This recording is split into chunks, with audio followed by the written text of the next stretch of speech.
అందరికీ praise lord అండి. Praise lord పిల్లలు, మీకు కూడా నేను ఒక చిన్న వాక్యాన్ని మీకు జ్ఞాపకంలోకి తెస్తాను అండి. ఏంటంటే యెషయా గ్రంథము 41వ అధ్యాయంలో 13వ వచనంలో ఏముంటుందంటే, నీ దేవుడైన యెహోవానగు నేను, భయపడకుము, నేను నీకు సహాయం చేసేదనని చెప్పుచు నీ కుడి చేతిని పట్టుకొనుచున్నాను అని ఇక్కడ వాక్యం ఉంటుంది. అయితే ఈ వాక్యాన్ని బట్టి నేను ఒక చిన్న స్టోరీ, మీకు చిన్న మంచి స్టోరీ చెప్తాను. ఎందుకంటే మీకు చిన్నపిల్లలు కదా, అర్థం కావాలి కదా, అందుకోసం నేను ఒక చిన్న స్టోరీ చెప్తా. ఏంటంటే ఒక పెద్ద లోయ ఉంటుంది అన్నట్టు. ఏముంటది? ఒక పెద్ద లోయ ఉంటది. లోయకు పక్క నుంచి, ఇది లోయ కదా, ఈ లోయకు పక్క నుంచి ఒక తండ్రి ఒక కుమారుడు నడుచుకుంటూ వెళ్తా ఉంటారు. నడుచుకుంటూ వెళ్తా ఉన్నప్పుడు ఇంకా అటువైపు చూసినప్పుడు అట్లా పెద్ద లోయ ఉంటుంది కదా, ఆ లోయను చూసి ఆ చిన్నవాడు ఏం చేస్తాడంటే భయపడతా ఉంటాడు. నడుచుకుంటూ పోవడానికి చాలా భయపడతా ఉంటాడు. భయమైంది కదా, జారి పడి ఆ లోయలో పడిపోతే ఇంకా నేను చనిపోతేనే మనం మస్తు భయమైతుంటుంది కదా. ఆ భయానికి ఏం చేస్తాడంటే ఇంకా వాళ్ళ తండ్రి వైపు చూస్తూ భయపడుకుంటూ ఉంటాడు అన్నట్టు. భయపడుకుంటూ ఉన్నప్పుడు వాళ్ళ తండ్రి ఏం చేస్తాడు, ఇంకా వీడు భయపడుతుండు, ఈ చిన్నవాడు కదా భయపడుతుండు అనేసి, ఇదిగో నా వేలు పట్టుకో, ఇట్లా పట్టుకో, వేలు పట్టుకో, ఈ వేలు పట్టుకొని ఇట్లా నడుచుకుంటూ రారా అనేసి ఫింగర్ ఇస్తాడు అన్నట్టు. ఈ ఫింగర్ ఇచ్చి ఆ కుమారుడికి ఫింగర్ ఇచ్చి ఇట్లా నడుచుకుంటూ ఆ లోయకు అటువైపు నుంచి నడుచుకుంటూ పోతాడు. అట్లా నడుస్తున్నా కూడా చిన్నవానికి ఏమైతే తెలుసా, భయం అవుతూనే ఉంటుంది. ఎందుకంటే జస్ట్ ఫింగర్ పట్టుకుండు కదా, ఒకవేళ ఇట్లా ఫింగర్ జారితే నేను లోయలో పడిపోతానేమో, మీరు చిన్నపిల్లలు కదా, తెలియదు కదా, ఇట్లా ఫింగర్ పట్టుకోరు, ఇట్లా జారిపోయింది అనుకో కింద పడతామేమో అనేసి ఇంకా భయపడతా ఉంటాడు. ఇంకా భయపడుకుంటూ వెళ్తూ ఉన్నప్పుడు ఆ చిన్నవారికి ఏమొస్తుందంటే ఒక ఆలోచన వస్తుంది.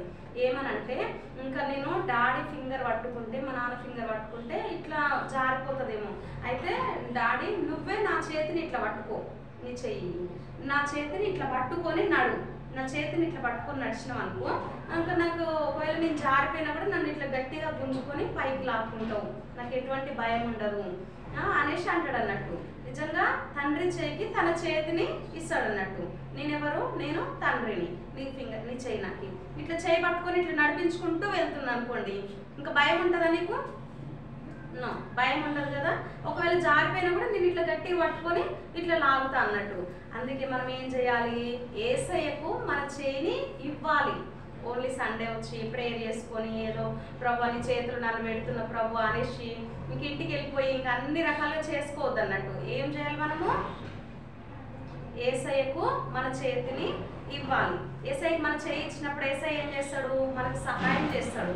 ఒకవేళ జారిపోయే పరిస్థితి వచ్చింది అనుకో, నువ్వు ఆ లోయలో జారిపోతున్నావు అనుకో, ఇప్పుడు నేను యేసయ్యను అనుకో, ఫర్ ఎగ్జాంపుల్ నేను యేసయ్యను అనుకో, నీ చెయ్యి నాకు ఇట్లా ఇచ్చినప్పుడు ఒకవేళ నువ్వు మిస్టేక్లో కొంచెం అటు జారిపోయినా కూడా నేను ఇట్లా లాక్కుంటా కదా, అంటే నా వైపుకి లాక్కొని నిన్ను రక్షిస్తా, నీకు సహాయం చేస్తా, నువ్వు లోయలో పడిపోకుండా ఈమెకు సహాయం చేస్తానంట. అట్లనే మనము కూడా యేసయ్యకు మన చేతిని ఇచ్చినప్పుడు యేసయ్య మనకు సహాయం చేస్తాడు. ఇక్కడ వాక్యం ఉంది కదా, వాక్యం ఏముందండి, భయపడకు నేను నీకు సహాయం చేస్తుందని ఎవరు చెప్తున్నారు? ఇక్కడ యేసయ్య చెప్తుండు, భయపడకు నేను నీకు సహాయం చేస్తా అని దేవుడు చెప్తున్నట్టు. నీ కుడి చేతిని పట్టుకొనుచున్నాను.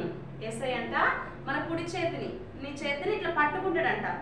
నువ్వు ఇయ్యంది నీ చేయి నేను పట్టుకోగలుగుతానా? నో, పట్టుకోలేను. ఇప్పుడు నువ్వైనా నాకు చేయి ఇస్తే, నీ కుడి చేయి నాకు ఇస్తే నేను ఇట్లా పట్టుకొని నీకు సహాయం చేస్తా. ఇంకా నువ్వు చెయ్యి ఇవ్వవు, ఏమి ఇవ్వవు, అట్లా నేను ఇష్టానుసారంగా నీ ఇష్టం వచ్చినట్టు ఉంటే నిన్ను కాపాడలేను కదా. ఏం చేయాలంటే యేసయ్యకు చెయ్యాలి. చెయ్యి ఇచ్చినప్పుడు యెషయా గ్రంథము 41:13లో జరిగినట్లుగా ఆయన మన కుడి చేతిని పట్టుకుంటాడు. మన చేతిని ఇచ్చినప్పుడు ఆయన మన చేతిని పట్టుకున్నప్పుడు మనకు ఎంతో మేలు కలుగుతుంది, ఎంతో క్షేమం కలుగుతుంది, మనకు సహాయం చేస్తాడు. మనం లోయలో, అంటే లోయ అంటే ఏంటి, ఒక శ్రమలు కావచ్చు, కష్టాలు కావచ్చు, రోగాలు కావచ్చు, కన్నీళ్ళు కావచ్చు, వాటన్నిటిలోంచి పడిపోకుండా యేసయ్య మనల్ని కాపాడుతూ ఉంటాడు. స్టోరీ నచ్చిందా మీకు? Okay, praise Lord, God bless you.